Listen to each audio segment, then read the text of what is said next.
Hunter. That's what I call my son's Hunter. Hey guys, Oh, awesome. Bogert, welcome back to the TED Show. You know how much I love our musical guests, and today we have Hunter Flanagan on the show. What's up, buddy? He's going to perform 2 songs for us. He's going to share with us why he is Georgia.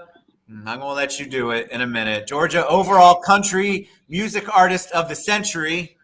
Exactly. Perfect. What's up? Welcome to the show, my friend. How you doing? Man, thanks for having me. I'm glad to be here. Yeah, I'm super excited to be here. I actually, like I was telling you earlier, I pulled off the side of the road in some small town and I found a public park to do this because I was riding down the interstate and I was like, I'm not going to make it to my house before this interview. Well, there's nothing more country than that, I can tell you. Yeah. So anyway, a little bit before we went live, we talked about how the audience loves the origin story. So they want to know a little bit about you. Stuff like if you've always been a performer, did you perform in front of the family, and kind of your journey to making this your profession. Yeah, you want my Marvel origin story? I got it. Yes. So yeah, basically, when I was 16 months old, I literally came out into the living room and did the entirety of the movie Wizard of Oz, all the songs and dances for my family. So from then on, my parents knew that I was either going to be a musician or a spree killer, one or the other. All right.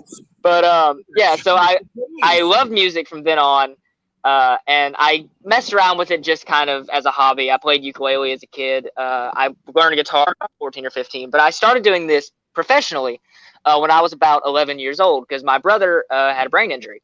My brother was 18 years old. He got in a four-wheeler wreck. He was in a coma for 29 days. They said he'd never walk or talk again. They gave him a less than 1% chance of survival, and they even had to remove part of the frontal lobe of his brain. But he made a complete full recovery. You wouldn't notice anything's wrong about him. We notice he's a little different. He's nicer now because we kind of molded him in our image when we were bringing him back. But no, so I sang to him when he was in the bed, when he was in a coma, and I sang some of his favorite songs to him. And then afterwards, I realized that, life is short. I hate to use that like really stereotypical thing, but life is super short. And I realized it could change in an instant. Like he was going to college and then he ended up being in a hospital bed for almost a year. He ended up going to college later, but either way, so that year, I think my mom got me my first gig and I've been doing this professionally ever since. First of all, if it doesn't work out as a professional musician, you should try professional comedy. You are funny. All right, so tell us about the journey, though, for 2020, especially. A lot of artists, everybody kind of had to pivot. What was 2020 like for you, trying to promote your business and performing, kind of learning a new way of doing things? Yeah, so just like everybody, when 2020 hit, because we lived in the South, there was a lot of that us sitting there with our hands on our hips going, so this COVID thing doesn't look like it's going away, huh? It's probably going to stick around. It's going to stick around for a couple weeks. It'll be gone. We were wrong.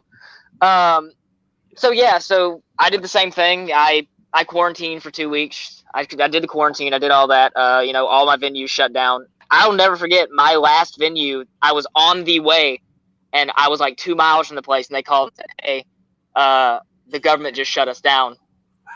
And all of my venues called me that same day from like all the different counties. Like they all shut down at once. It was like I was living in a bad apocalypse movie. And then, I did everything. I was in shock for a while. Being a performer, I couldn't handle not being on stage for that long. I still lived at home. So like at the time, every time I came out in the living room, I made my family applaud for me. But I spent that time. I wrote some songs. I wrote the song that you're going to hear in a little bit because in about June or July, I couldn't handle the news anymore. And I turned on the news one morning and I barricaded myself in a bedroom and I wrote the song that I'm going to be playing for y'all in a few minutes. And I wrote it about the pandemic and about all of that. But I was pretty grateful because a lot of the venues, when they started opening back up, a lot of them called me. Like I was one of the first ones that got called back. So I started working relatively quickly after everything happened. And it was really different. It's still really different. A lot of my venues, I had to like load in through the back, and they had to like hide me from everybody until I sang. And putting like one place literally put up a shower curtain between me and the audience. it cut off here so you could see my body, but like from here up was just covered. But you know, you're a performer, so you had to get out and do it no matter what. Oh yeah. Like I told everybody, I'm not qualified to do anything else at this point. So this is all I got. All right, so tell us about the Georgia You Tell the Award. Tell us a little bit about that. What is that all about? Because it's a big deal. It is. So it's a Georgia Country. They're one of the biggest like indie booking people, and they book a lot of indie country all across. They get most of my bookings actually. And so what they do is every year they have this big award show where all of the indie artists across Georgia, as long as you live in Georgia and this is your main base, you're entered, and they pick the award. Like a panel of like 20 people picks the award, and voting gets you to like the finalists. Then a panel picks the winner from there. So it's a little bit of best of both worlds. And so when my very first time I got entered, I was entered as a teen in the teen category, and I won that. And I was so grateful to win it. I was so happy. And then the next year I was 18, and they told me, hey, since you're 18, you can still enter as a teen in the 18 and under. And I said, no. I'm 18. I'm going against the adults. And I'm so grateful to win because, like, honestly, I was up against some of my favorite, like some really good friends of mine and some people who are, in my opinion, much more deserving of the award. And I ended up winning overall artist 2 years in a row, which overall is basically, you know, the male artist, the female artist, the band, every one of the winners, they get put into a pot to win overall artist of the year, and one of them wins that. So that's what I won 2 years in a row. And they're doing it again this year. And I actually pulled myself out of the running this year because I felt like there's nowhere to go but down. And I like having the three-peat. That sounds better than won 3 times, lost once. No, but I pulled myself out because I wanted somebody else to get a chance, and I didn't want to like take that from somebody in case I won again. So I figured 3 times is enough. So maybe they'll have me as a judge. All right, so that's a great story. You have me in stitches today, so this is pretty funny. All right, so you're going to perform 2 songs, I believe. I'm going to take myself off. Tell them what you're going to perform first. Alrighty, so first I'm going to perform the song that's on Spotify. This is on Spotify, Pandora, Apple Music. This is the one that I wrote for the pandemic, or during the pandemic. And on Spotify, it's actually got like almost 100,000 streams, which it took me so long to get that. It took me so long to listen to it that many times. But this song's a nice, somber ballad, a real slow song. It's called World's Going to Hell. Hopefully I like it. All right.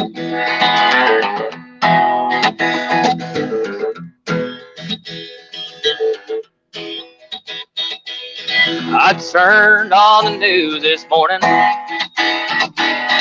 same way my day always starts off. I saw pandemic protests and political war, and safe to say I turned my TV off.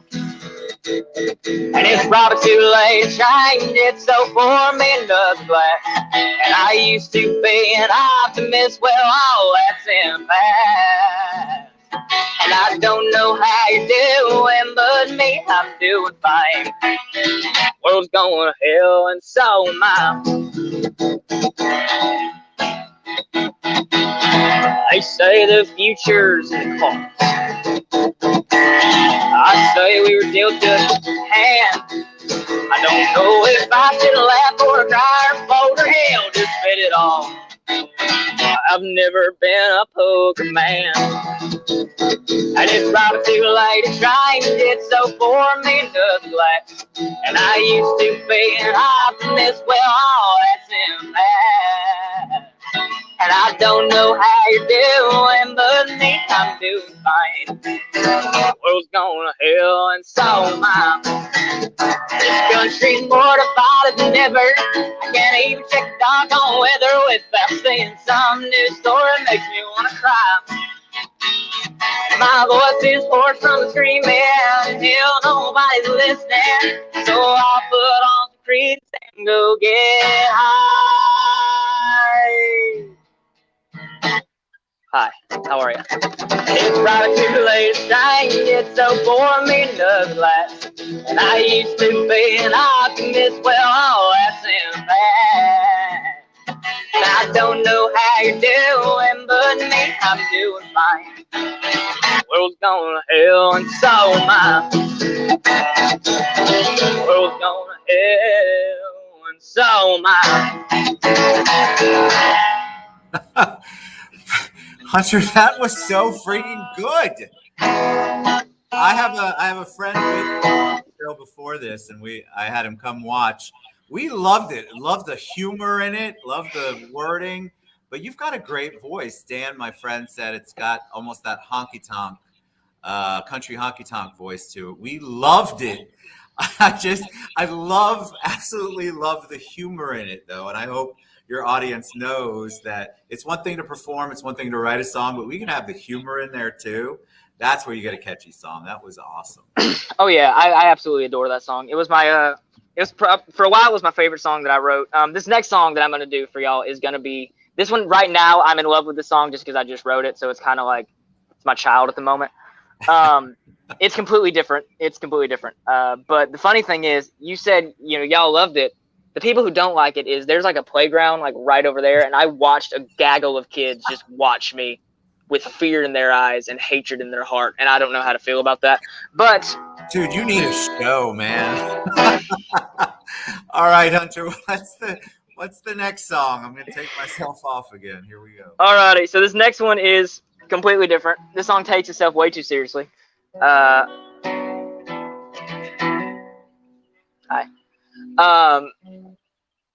People walking their dogs. So this next song, I listened to way too much Cody Jinks, and I stayed up all night, fueled by nothing but coffee and self-hatred, and I wrote this song. It's called Broken. It's a good, nice, slower, like a Southern blues song. Hopefully you like it.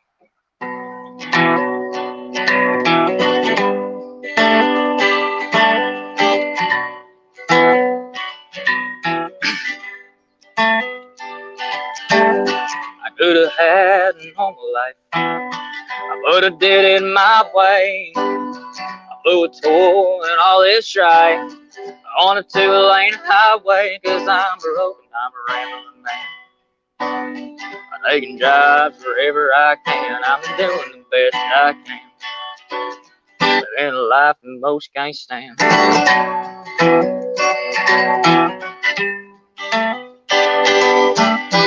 Now I'm modern day railroad bum, saddest sight you've ever seen. And I'm lying about that devil's rum. You can say I'm living a dream, but I'm just broken.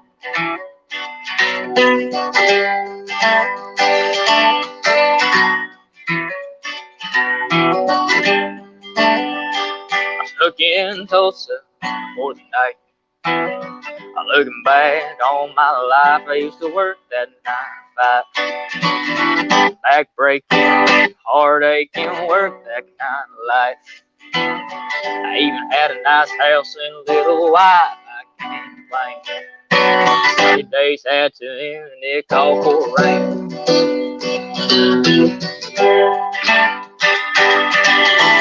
I'm a modern day railroad bum, the saddest sight you've ever seen.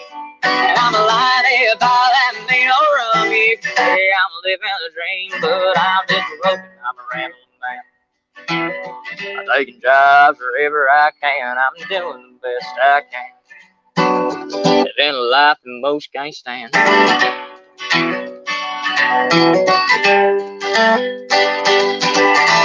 came home from work one night. I saw an alarming scene. Lamps cut on the bedroom door and everything just seemed strange.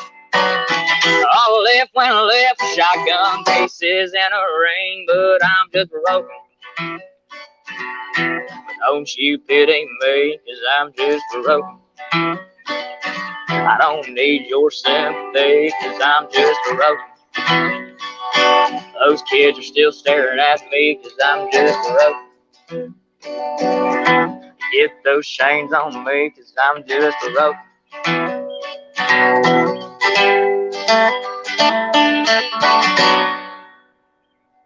Oh my God.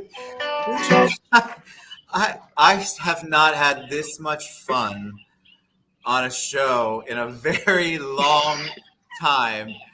I am so entertained. That was, first of all, the song itself. We were both Dan and I were both talking. That was really good. Like, we love the sound of that. I mean, we love the other song, but that one, God, that was really perfect. We loved it. Well, thank you. I think y'all were one of the first interviews to ever have that song. I don't even have that song recorded yet. Wow. So well, y'all get some exclusive information. That's good stuff. That's great stuff, actually. It's not just good. You are talented on so many levels. So let's all help Hunter Flanagan get to where he needs to be. Hunter, tell us how we can support you, download your music, find out more about the things that you're performing and all that good stuff. Yeah, so I got Facebook, Instagram, YouTube, all that millennial stuff. It's Hunter Flanagan, Flanagan. A lot of A's, a lot of N's, no I's. Put an I in my name, you might find a Hunter. He might be able to sing, but it ain't going to help me because it ain't going to be me. I think they all got the website over there. Yeah, the website is thehunterflanagan.com, spelled the exact same way. I do private shows, all of that stuff. I do weddings, funerals, bar mitzvahs, anything that pays, as long as it pays well, to be honest. And my World's Going to Hell's on Spotify, Pandora, Apple Music, and all those places. My friend, when I tell you you are talented, I mean it. That was just one of the best performance shows I think I've ever had in the 1,100 plus episodes I've done. That was phenomenal. I want all of you to go out and support Hunter Flanagan. Go to thehunterflanagan.com or find him, as he said, on all of that millennial stuff.